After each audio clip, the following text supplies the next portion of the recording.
ओम गणपते नमः। आज हम जानेंगे अक्षय तृतीया के बारे में। अक्षय तृतीया 2024 में कब पड़ रही है और क्या फल मिलता है, शास्त्रों में इसका क्या महत्व है, इससे जुड़ी हुई कथा भी हम जानेंगे। और इस दिन क्या करना चाहिए, कौन सा दान धर्म पुण्य करना चाहिए कि इसका हमें सर्वोत्तम फल मिले। साथ ही अगर आपको भविष्य पुराण का पाठ करना है तो इसी चैनल पर वीडियो डलती रहती हैं। अब तक 7 अध्याय हो चुके हैं, तो आप चैनल की सब्सक्राइब कर लीजिए उसे कि प्लेलिस्ट में जाकर भविष्य पुराण के सभी अध्यायों का आप पाठ कर सकते हैं और आगे भी इससे जुड़े रह सकते हैं। और इसके अलावा और भी कोई भी धर्म शास्त्र एकादशी वगैरह की कथा सुननी हो तो इस चैनल को सब्सक्राइब जरूर कीजिए। अब शुरुआत करते हैं अक्षय तृतीया के बारे में। 2024 में अक्षय तृतीया 10 मई को पड़ रही है। अक्षय तृतीया होती है जो वो तिथि वैशाख मास के शुक्ल पक्ष की तृतीया को मनाई जाती है। अक्षय यानी कि जिसका अर्थ होता है कि जिसका क्षय नहीं होता।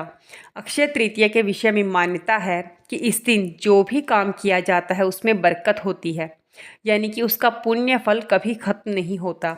साथ ही अगर कोई बुरा काम करेंगे तो उस काम का परिणाम भी कई जन्मों तक पीछा नहीं छोड़ेगा। शास्त्रों में अक्षय तृतीया को स्वयं सिद्धि मुहूर्त माना गया है, यानी कि आपको किसी पंडित वगैरह से आपको मुहूर्त निकलवाने की आवश्यकता नहीं है। यदि आपको कोई भी शुभ कार्य करना हो, विवाह जैसे मांगलिक कार्य, विवाह करना हो, गृह प्रवेश, व्यापार, उद्योग धंधा, कोई नया वाहन खरीदना चाहते हो इस समय में, तो आपको कुछ पूछने की आवश्यकता नहीं है। आप अक्षय तृतीया के दिन कर सकते हैं। दिन कोई भी आभूषण भी खरीद सकते हैं, किसी भी तरह का वाहन, किसी भी तरह का आपको जो भी कार्य करना है। सही मायने में अक्षय तृतीया अपने नाम के अनुरूप शुभ फल प्रदान करती है, क्योंकि इस अक्षय तृतीया पर जो सूर्य और चंद्रमा है वो अपनी उच्च राशि में रहते हैं। यह दिन सभी के जीवन में अच्छे भाग्य और सफलता लाता है। इसलिए लोग जमीन जायदाद संबंधित कार्य, शेयर मार्केट में निवेश, रियल एस्टेट के सौदे या कोई भी नया बिजनेस शुरू करना हो, जैसे काम भी इसी दिन किए जाते हैं। अक्षय तृतीया को लोग आखा तीज के नाम से भी जानते हैं। शास्त्रों में जो अक्षय तृतीया के बारे में बताया गया है वो यह है कि न माधव समो मासो, न कृतेन युग समम, न च वेद समम शास्त्रम, न तीर्थ गंगायाम समम। अर्थात वैशाख के समान कोई मास नहीं है, सतयुग के समान कोई युग नहीं, वेद के समान कोई शास्त्र नहीं और गंगा जी के समान कोई तीर्थ नहीं। उसी तरह अक्षय तृतीया के समान कोई तिथि नहीं है। और ये सर्वश्रेष्ठ मास यानी कि वैशाख मास में पड़ती है, तो वैशाख मास की विशिष्टता इसमें आने वाली अक्षय तृतीया के कारण अक्षुण हो जाती है। मास के शुक्ल पक्ष की तृतीया को मनाए जाने वाले इस पर्व का उल्लेख विष्णु पुराण, विष्णु धर्म सूत्र, मत्स्य पुराण, नारदीय पुराण और भविष्य पुराण में भी मिलता है। मत्स्य पुराण में अक्षय तृतीया के दिन अक्षत, पुष्प, दीप आदि द्वारा भगवान विष्णु की आराधना की जाती है। इस दिन माता लक्ष्मी और भगवान गणेश की पूजा भी की जाती है, जिसकी पूजा में पीली सरसों और जौ का उपयोग किया जाता है। भविष्य पुराण के एक प्रसंग के अनुसार जो इसकी अक्षय तृतीया की मान्यता भविष्य पुराण में बताई गई है, उसमें बताया गया है कि शाकल नगर में एक रहने वाले एक वणिक यानी कि बनिए नामक धर्मात्मा अक्षय तृतीया के दिन पूर्ण श्रद्धा भाव से स्नान, ध्यान और दान धर्म किया करता था, जबकि उसकी पत्नी उसको मना करती थी। और इसी के फल से मृत्यु के बाद किए गए दान पुण्य के प्रभाव से वणिक द्वारिका नगरी में सर्व सुख संपन्न राजा के रूप में अवतरित हुआ।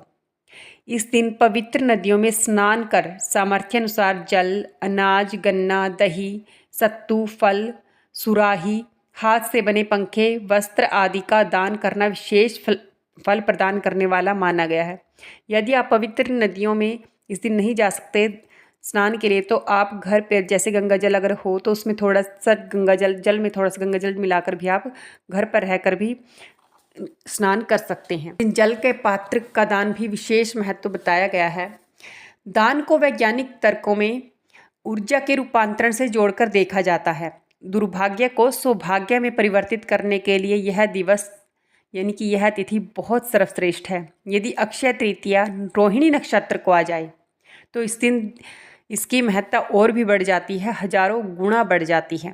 ऐसी मान्यता है किसानों में तो कि यदि इस तिथि को चंद्रमा के अस्त होने पर रोहिणी आगे होगी तो फसल के लिए अच्छा होगा और यदि रोहिणी पीछे होगी तो उपज अच्छी नहीं होगी। इस दिन प्राप्त आशीर्वाद बेहद तीव्र फलदायक माने गए हैं, यानी कि अगर आपने इस दिन दान धर्म करके पुण्य अर्जित किए हैं वो बहुत फलदायक माने जाते हैं। जो इससे जुड़ी पौराणिक कथा है वह यह है कि धरती पर देवताओं ने 24 रूपों में अवतार लिया था। जो छठा अवतार भगवान परशुराम जी का था, रेणुका के पुत्र थे, तो उनका जन्म अक्षय तृतीया को ही हुआ था और इसीलिए इस तिथि को परशुराम जयंती के नाम से भी जाना जाता है। इस दिन भगवान विष्णु के चरणों में धरती पर गंगा अवतरित हुई थी।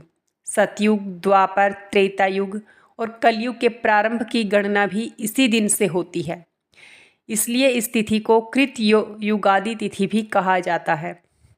शास्त्रों में ऐसी भी मान्यता है कि अब जो है आजकल इसको व्यापारिक रूप दे दिया गया है इस तिथि को, तो इसलिए लोग अक्षय तृतीया के दिन जो इसका मूल उद्देश्य है उससे हट गए हैं दान धर्म से और ख़रीदारी में लगे रहते हैं।